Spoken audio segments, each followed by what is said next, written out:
কংগ্ৰেছ পৰিয়ালৰ আমি সকলো সমবেত হৈছোহি। আমাৰ ইয়াত কংগ্ৰেছ দলৰ অসমৰ সভাপতি শ্ৰী গৌৰৱ গগৈ, লগতে AICCৰ আমাৰ পৰ্যবেক্ষক শ্ৰী তিৰ্কি ডাঙৰীয়া, আমাৰ ছেক্ৰেটাৰী শ্ৰী মনোজ চৌহান, সাংসদ শ্ৰী ৰকিবুল হুছেইন, আমাৰ বন্ধু সাংসদ প্ৰতিবেশী ৰাজ্য মেঘালয়ৰ শ্ৰী চালেং চাংমা, ইয়াত আমাৰ মোৰ অগ্ৰজ শ্ৰী ৰিপুণ বৰা ডাঙৰীয়া, ইয়াত গোটেইবিলাক আমাৰ ষ্টেজত বহি আছে মাননীয় বিধায়কসকল, প্ৰাক্তন সাংসদসকল, আমাৰ প্ৰাক্তন বিধায়কসকল আদি কৰি পেলাই আমাৰ কংগ্ৰেছ দলৰ নেতৃত্বৰ শীৰ্ষ নেতৃত্ব বহি আছে, আমাৰ সংবাদ মাধ্যমৰ প্ৰতিনিধিসকলো আছে আৰু আপোনালোক সকলো ইয়াত উপস্থিত হৈছে। আপোনালোকে গমেই পাইছে যে গৌৰৱ গগৈৰ নেতৃত্বত কংগ্ৰেছ দলে এই ভাঙি ছিঙি বীজ বাষ্প ছটিয়াই অসমখনক অন্ততঃ দুভাগত ভাগ কৰি পেলাই যি ধৰণে হিমন্ত বিশ্ব শৰ্মা আৰু বিজেপি দলৰ নেতৃত্বই RSSে যি ধৰণে অসমখনক খণ্ড বিখণ্ড কৰিছে, গতিকে আজিৰ সভাত আৰু আমাৰ অসমৰ বিভিন্ন জেগাত কংগ্ৰেছ দলৰ নেতৃত্বত আমি ঠায়ে ঠায়ে গৈ পেলাই আমাৰ কংগ্ৰেছ কৰ্মীসকলক একলগ কৰি অংগীকাৰবদ্ধ হৈছো যে নতুনকৈ বৰ অসমখন আকৌ গঢ়িবৰ কাৰণে, আৰু সেইকাৰণে আমি ইয়াত শ্লোগান দিছো যে হাততে হাত ধৰো, আহক নতুন বৰ অসম গঢ়ো।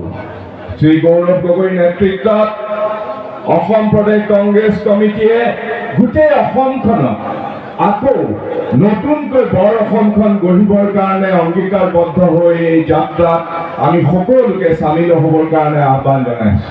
বৰ অসমখন কি? যুগে যুগে আমাৰ এই অসমত ইয়াত বিভিন্ন জাতি জনগোষ্ঠীৰ লোকে বসবাস কৰি আহিছিলে। 1228 চনত চাওলুং চুকাফাদেৱে পূবৰ পৰা আহিল, পাটকাই পাহাৰ পাৰ হৈ আহি পেলাই এজন বৰ দূৰদৰ্শী যুগস্ৰষ্টা, এজন লোক যি বাহিৰৰ পৰা আহিছে, পাটকা পৰ্বত পাৰ হৈ আহি পেলাই অসমত পদাৰ্পণ কৰিলে, আৰু অসমত পদাৰ্পণ কৰিয়েই বহু কথা, যিবিলাক কাম, যিবিলাক ৰীতি নীতি হয়তো তাতে এৰিলে, আৰু অসম ভূমিত পদাৰ্পণ কৰি 1228 চনৰ পৰা তিল তিলকৈ ঠিক তেনেকৈ বেজী সূতাৰে সি ইয়াত থকা আগৰ পৰা থকা মৰাণসকল, বৰাহীসকল, আমাৰ বড়ো জনগোষ্ঠীৰ লোকসকল, বিভিন্ন খিলঞ্জীয়া লোকসকলক একলগ কৰি বুজা পৰা এৰা ধৰা উদাৰভাৱে সকলোকে লগত লৈ পেলাই অসমীয়াৰ এই বৃহৎ অসমৰ এইটো বেজী সূতাৰে সি সময় লাগিলে, কিন্তু একেলগে অসমখন একলগ কৰিলে। ঠিক তেনেকৈ আমাৰ গাঁৱত বেলেগ বেলেগ ৰঙৰ কাপোৰ দি পেলাই আমাৰ গাঁৱৰ মহিলাসকলে বেজী সূতাৰে যেনেকে কাঠা কম্বল চিলাই, তেনেকৈ চাওলুং চুকাফাদেৱে এফালৰ পৰা লাহে লাহে চবকে ঐক্যবদ্ধ কৰি পেলাই অসমীয়া জাতি আৰু বৰ অসমখন গঢ়ি তুলিলে। আৰু তাৰ পিছত বহু যুগৰ পিছত গুৰুজনাৰ আৱিৰ্ভাৱ হ'ল মোৰ সমষ্টিত, নগাঁও সমষ্টিত। গুৰুজনা শ্ৰীমন্ত শংকৰদেৱে গোটেই পৃথিৱী ভ্ৰমিলে, ভাৰত ভ্ৰমিলে, যিবিলাক বস্তু শিকিলে, সনাতনী ধৰ্মকো তেওঁ অধ্যয়ন কৰিলে, ঘূৰি আহি পেলাই যিবিলাক বেলেগ বেলেগ ধৰ্মৰ কুপ্ৰথা আছে, যিবিলাক অন্ধবিশ্বাস আছে, সেইবিলাক আঁতৰাই পেলাই অতি আধুনিক মনেৰে সৈতে চাওলুং চুকাফাদেৱে বেজী সূতাৰে সি অসমীয়া জাতিটো ঐক্যবদ্ধ কৰা, অসমীয়া জাতিটোক এটা নতুন অসমীয়া সত্তা দিলে, এৰা ধৰা উদাৰভাৱে বহল অন্তৰে সৈতে, য'ত সংকীৰ্ণতাৰ কোনো জেগা নাই, আৰু তেনেকৈ বৰ অসমখন গঢ়ি তুলিছিলে। আৰু সেই বৰ অসমখনকে যুগে যুগে কংগ্ৰেছে যেতিয়া স্বাধীনতা আন্দোলন হ'ল, যেতিয়া ব্ৰিটিছে আমাক ঔপনিবেশিকবাদী ব্ৰিটিছে আহি অসমখন দখল কৰি ল'লে, তেতিয়াও এই যুগে যুগে কংগ্ৰেছ দলৰ নেতৃত্বই অসমৰ বৰ অসমখন যিখন আছে সেইখনক ৰক্ষণাবেক্ষণ দি আহিছে, প্ৰতিপালন কৰিছে। সেই গোপীনাথ বৰদলৈৰ কথাকে ভাবকচোন। অসমৰ প্ৰথম মুখ্যমন্ত্ৰী, তাৰ আগতে তেওঁ প্ৰধানমন্ত্ৰী আছিলে। যেতিয়া দেশ স্বাধীন হ'বৰ সময় হ'ল, তেতিয়া দুটা শক্তিয়ে ধৰ্মৰ ভিত্তিত অসমখন, ভাৰতবৰ্ষখন বিভাজন কৰিবৰ কাৰণে কাম কৰিছিলে। এটা শক্তি হ'ল মহম্মদ আলী জিন্নাৰ নেতৃত্বত মুছলিম লীগ।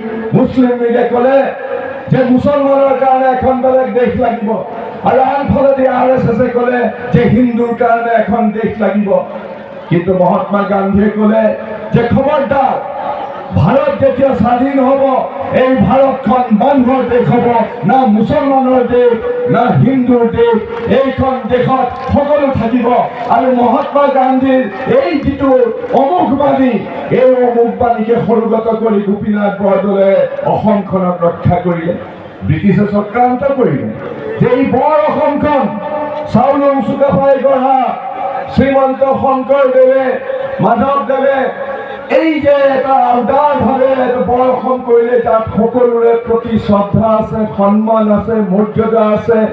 খোলা আকাশৰ তলত সকলোৱে থিয় হৈ বুকু ফিন্দাই মূৰ ওপৰলৈ কৰি পেলাই কোৱাৰ যিটো পৰিৱেশ যে হয়, মই এজন অসমীয়া, মই এজন ভাল ভাৰতীয়। ইয়াত কোনো ধৰ্মৰ ভিত্তিক, কোনো ভাষাৰ ভিত্তিক এই অসমীয়াত খণ্ড বিখণ্ড কেতিয়াও কংগ্ৰেছে কৰিবলৈ দিয়া নাছিলে।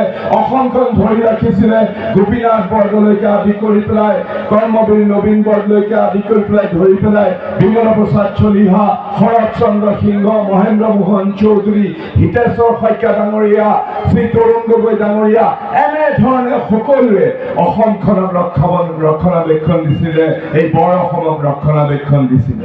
কিন্তু আমাৰ দুৰ্ভাগ্য, 2016 চনত যেতিয়াই এই বিজেপিৰ শাসন অসমত আহিলে, তেওঁলোকে তিল তিলকৈ আৰম্ভ কৰিলে সেই পুৰণা যিটো তেওঁলোকৰ আচল যিটো তেওঁলোকৰ উদ্দেশ্য আছিলে।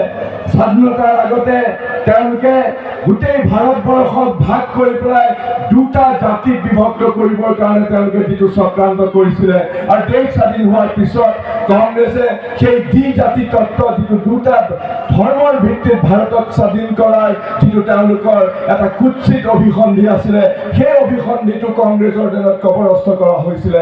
কিন্তু 2016 চনৰ পৰা এই বিজেপি দলে সেই কবৰৰ পৰা উলিয়াই পেলাই এই দ্বি-জাতি তত্ত্ব তেওঁলোকে কি কৰিলে 2016 চনৰ পৰা, আৰু বিশেষকৈ হিমন্ত বিশ্ব শৰ্মাৰ নেতৃত্বত গোটেই অসমৰ এই বৰ অসমখন তেওঁলোকে দুখন দুনিয়াত বিভক্ত কৰি পেলালে। এখন সৰু দুনিয়া, মুছলমানসকলৰ সৰু দুনিয়া, আৰু এখন বাকীবিলাক অনা মুছলমানৰ ডাঙৰ দুনিয়া।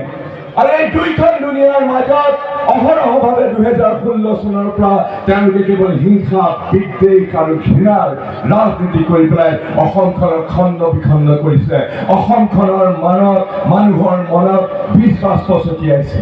ব্ৰিটিছ যেতিয়া অসমলৈ আহিছিলে, ইয়াণ্ডাবু সন্ধিৰ পিছত 1826 চনৰ পিছত, তেতিয়া আমাৰ ইয়াৰ মানুহবিলাকে, খিলঞ্জীয়া লোকসকলে ইয়াৰ উদ্যমী তেজস্বী নেতৃত্বই ব্ৰিটিছক প্ৰতিৰোধ কৰিছিল।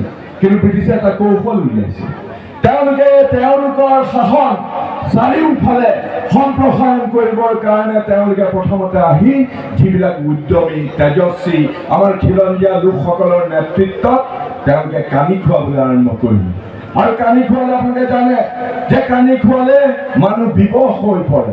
কানি খুৱালে তেওঁলোকে অবশ হৈ পৰে। তেওঁলোকে আৰু উদ্যমৰে সৈতে, তেজস্বিতাৰ সৈতে কাম কৰিব নোৱাৰা হৈ যায়। ব্ৰিটিছে যেনেকে কানি খুৱাই অসমীয়া জাতিটোক দুৰ্বল কৰিবলৈ চেষ্টা কৰিছিলে, কংগ্ৰেছৰ নেতৃত্বই কানিৰ বিৰুদ্ধে আন্দোলন কৰিলে।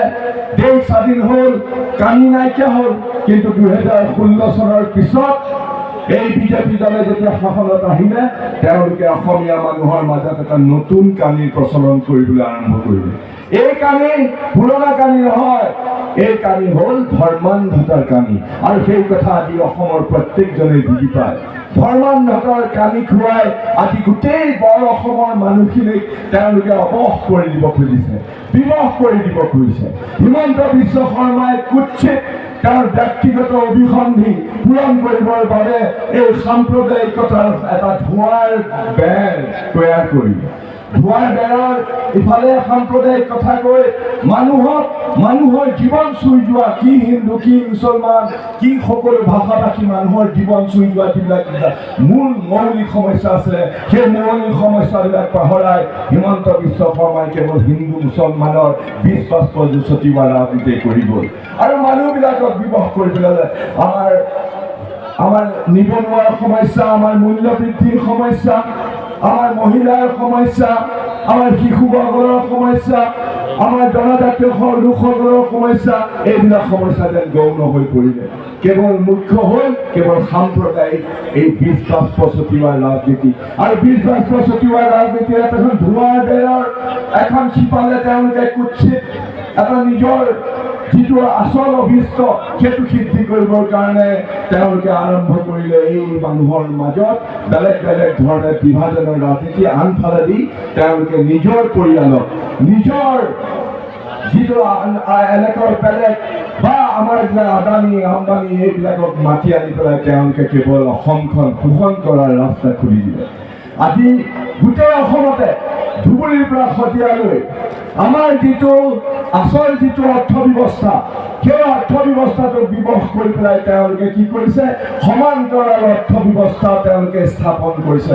এই সমান্তৰাল অৰ্থ ব্যৱস্থাৰ চাবিকাঠি বাঘ জৰিডাল হিমন্ত বিশ্ব শৰ্মাই দিছপুৰৰ পৰা নিজে পৰিচালনা কৰে। আৰু আপোনালোকে জানে গোটেই অসমখনত তেওঁলোকে বচা কিছুমান MLA, তেওঁলোকৰ মন্ত্ৰী, এই আমাৰ জয়ন্ত মল্ল বৰুৱা, পীযুষ হাজৰিকা, আমাৰ ইয়াৰ ভৱেশ কলিতা, দিগন্ত কলিতা, এইবিলাকক সঞ্জাই দিলে তোমালোকে এইটো চিণ্ডিকেট কৰা, তোমালোকে সিটো চিণ্ডিকেট কৰা। কাছাৰৰ MLA ক'লে যে তোমালোকে বাৰ্মিজ চুপাৰী আহে ইফালে বৰাক ভেলি দি সেইবিলাক তোমালোকে কণ্ট্ৰল কৰা। উজনি অসমৰ বলিন চেতিয়াক ক'লে, সুৰেন ফুকনক ক'লে, সুশান্ত বৰগোহাঁইক ক'লে যে মাৰ্ঘেৰিটাৰ পৰা অবৈধ কয়লা আহৰণ কৰি তোমালোকে সেইটো চিণ্ডিকেট কৰা। এইফালে মাছ আহিছে, এইফালে কণী আহিছে, এইফালে চূণশিল আহিছে, ভূটানৰ পৰা আহিছে কিবা কিবি, এইফালৰ পৰা শিল বালি মাছ কণী ক'তো তেওঁলোকে বাদ নাই দিয়া। চাৰিওফালৰ পৰা কেৱল সোপে তেওঁলোকে নগদ টকা আহৰণ কৰি গোটেই নগদ টকা চাৰিওফালে কাৰোবাক ললিপপ দি লুটেন গুটি দি পেলাই ফুচুৰাই ৰাখি পেলাই কেতিয়াবা সংবাদ মাধ্যমৰ এটা অংশত ফুচুৰাই তেওঁলোকে বেলেগ বেলেগ ধৰণেৰে সৈতে গোটেই চিণ্ডিকেট অৰ্থ ব্যৱস্থাটো এটা সমান্তৰাল অৰ্থ ব্যৱস্থা কৰি অসমক বিবশ কৰি পেলাইছে। আজি এই চিণ্ডিকেট ইকনমিৰ যোগেদি চৰকাৰী তহবিলত পইচা নাহে, নগদ টকা আহৰণ কৰে তেওঁলোকে। পীযুষ হাজৰিকা, হিমন্ত বিশ্ব শৰ্মাই দিছপুৰত বহি আৰু সেই টকাৰে তেওঁলোকে মানুহক বিভাজন কৰিছে, কুৎসিত ৰাজনৈতিক কামবিলাক কৰিছে, বিভিন্নজনক প্ৰলোভন দিছে, বিভিন্ন ধৰণক কিনিছিল। কিন্তু এনেকৈ যদি থাকিবলৈ দিওঁ অসম আৰু অসম হৈ নাথাকিব। কংগ্ৰেছ দলৰ ওপৰত এটা বৰ ডাঙৰ দায়িত্ব আছে। আজি সেই তেতিয়াৰে পৰা মহাত্মা গান্ধীয়ে